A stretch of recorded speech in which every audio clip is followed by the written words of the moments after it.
Shawn Shrader here from the Kilted Buffalo. Welcome, Shawn. Hey, thanks for having me. The thing Welcome, I like about the name Kilted Buffalo is you can't really tell what the heck it is from the title. I like that. So tell people, what is the Kilted Buffalo? Well, we're a contemporary barbershop and neighborhood pub, which is fairly a unique combination. Certainly is. Certainly is. Is Where did this idea come from? Yeah. It really sprang up out of necessity. I ran restaurants for years, and I'm not really a culinary guy. I don't have a big culinary background or food passion, but I love the service industry.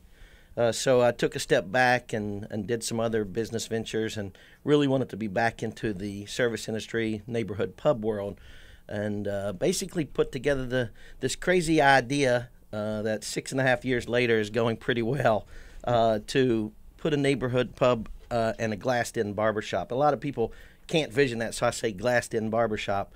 So you get a little bit. I'm glad you said that. Yeah, that did matter to me to hear you say that. Sure, and you know, once you walk in, people walk in and say, "This is awesome. It's not exactly what I envisioned. It's great."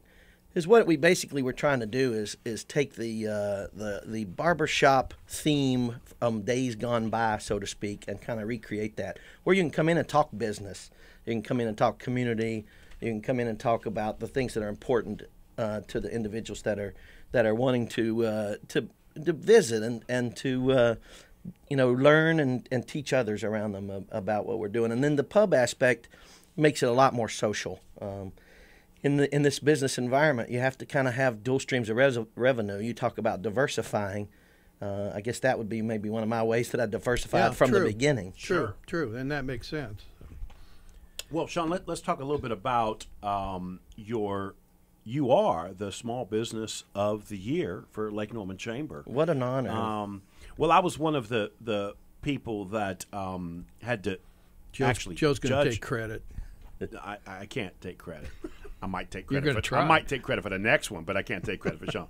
I didn't know your business that well. You know, I knew of it. I've driven by it, but I didn't actually. So I started reading up. I started doing a little bit of due diligence, and I thought, wow, what a really unique and interesting business. And it really does take a real business mind with creativity to come up with this. So congratulations on that. It really is just a remarkable business that threw it over the top for me. Just because of its creativity.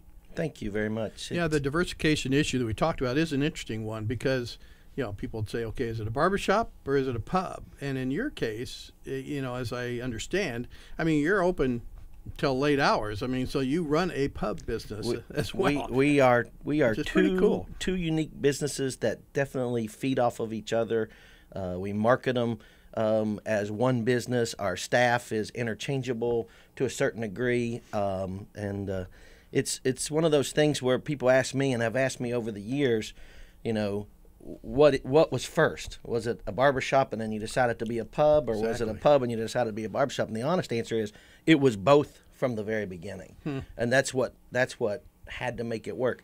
When you're going into retail spaces, fairly high-end retail spaces like a Birkdale Village or a Langtree Bar out west at the lake, you really have to know that you're going to have revenue coming in, and that would apply to any business that you're in, maximizing your revenue no matter what time of day it is or that. I'm paying rent on that 365, 24/7. So being able to drive revenue during the day is very strategic from the barbershop, and then obviously driving revenue and creating an environment for the neighborhood pub. And that's the difference between being a bar and being a neighborhood pub. We do a lot of community involvement through the pub that ties the barbershop in.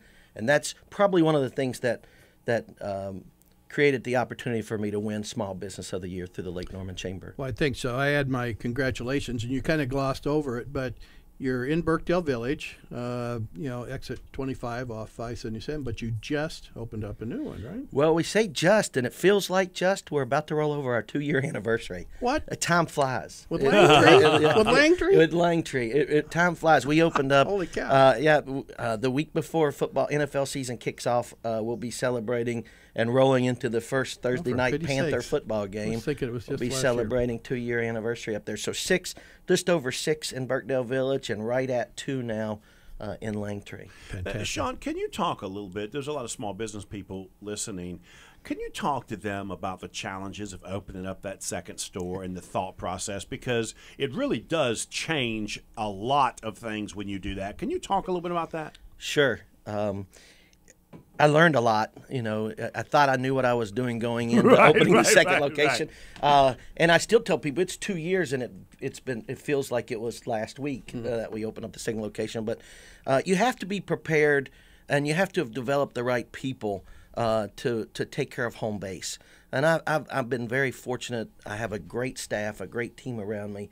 And I felt like when I walked away, and you use the term walk away, and you could cringe as a small business owner, but you really do have to almost walk away a little bit and empower and trust your people to run your first location, because all the things that it took to get the first location successful, we had to duplicate in the second location. Which means your time. A lot of it, yeah. And so mentally I had to be there, and then I thought my staff kind of knew what that meant, until they would call me and I would be in the middle of something in the new location and they'd have to figure it out on their own. And then they really learned quickly what that really meant, that I wasn't going to be there in their space, as much as I was in the past. I'm curious, when did you decide, okay, I'm ready for number two?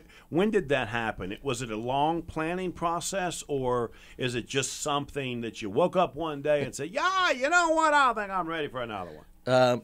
I think I started thinking about it after year 2 or 2.5, 3, knowing that it wasn't, knowing that the concept was proven.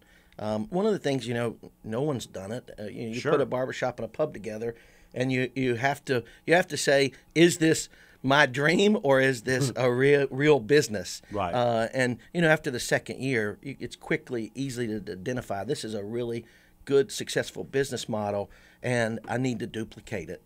Birkdale Village is a great location, and could it be just location driven? Is my success based on only location, or is it a standalone concept?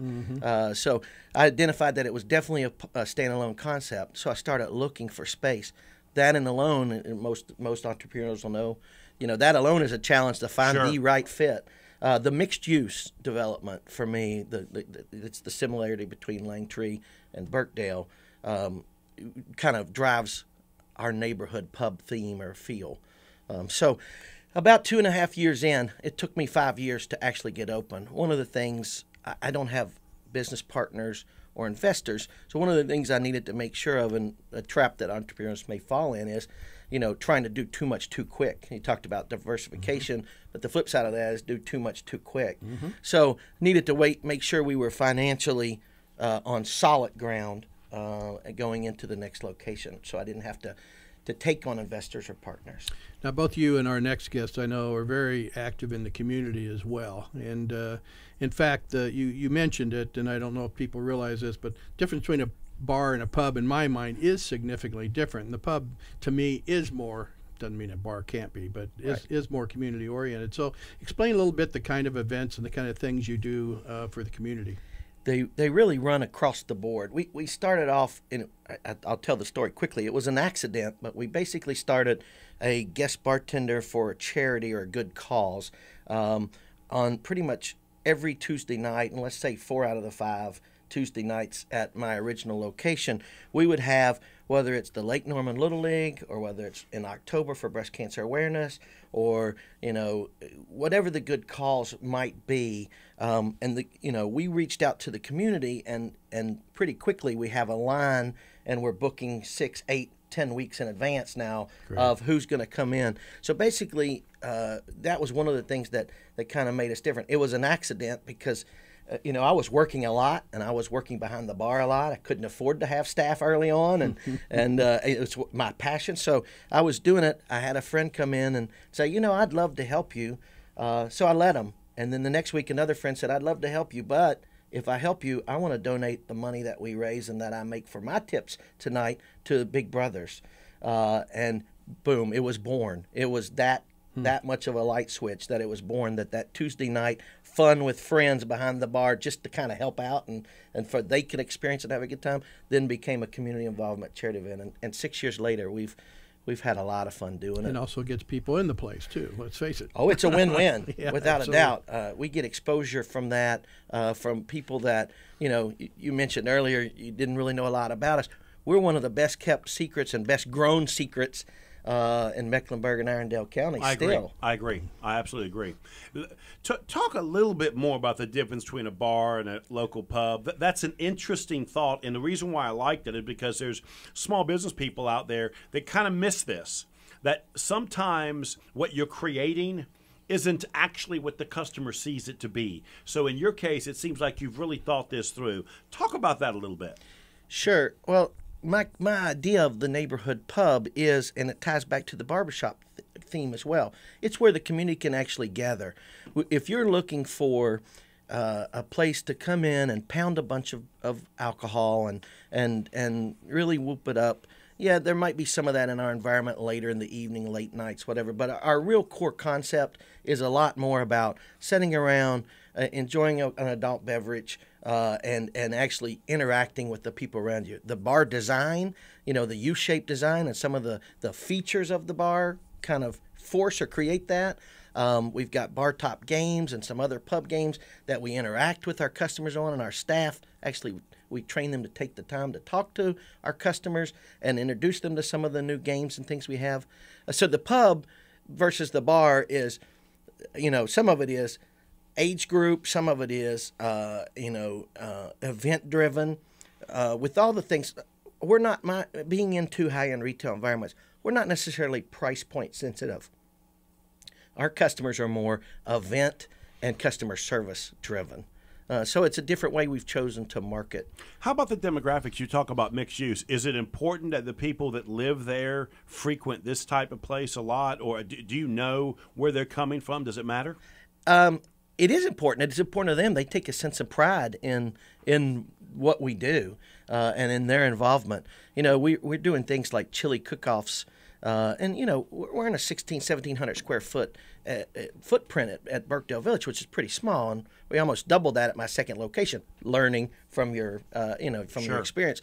But we'll do a chili cook-off for the community, and we'll get 25 or 30 entries on a Sunday afternoon, and the people are coming in and sharing recipes with each other and competitively having a good time and celebrating people's successes and kind of talking a little trash about their chili being better. Right.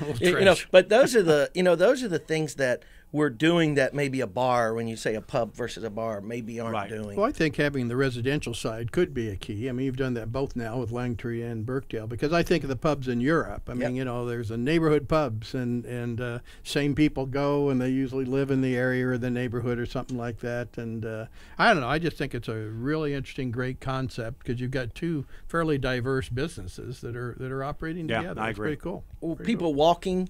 The ability for them to walk or ride their bike or bring their dog by, to me, speaks to pub also, a neighborhood versus, driving uptown to go to a club or a bar. And there's nothing wrong with that. There are different environments, and you choose those for different reasons. Well, give people your website so they know how they can learn about you. It's thekiltedbuffalo.com. And that you go to our website and you can learn about either of the two locations, Huntersville or Mooresville. And can you make an appointment on there too for the you haircut can. If you want? You absolutely can. That's the other thing about the barbershop environment is, unlike some barbershops, you can do appointments, and because we're catering to busy professionals, and some of them want to be able to just walk in whenever they can, and we leave chairs open for that from our hairstylist, and some of them want to be able to know that they can get in at 11:30 so they can be out and on the way by 12 and back to their next meeting. We have been talking with Shawn with the Kilted Buffalo Pub and Barbershop. 2016 Small Business of the Year. Congratulations, Shawn. Thanks for joining us. Barbershop. He's got a location in Burkdale and in Langtree. Shawn, thank you so much, my friend.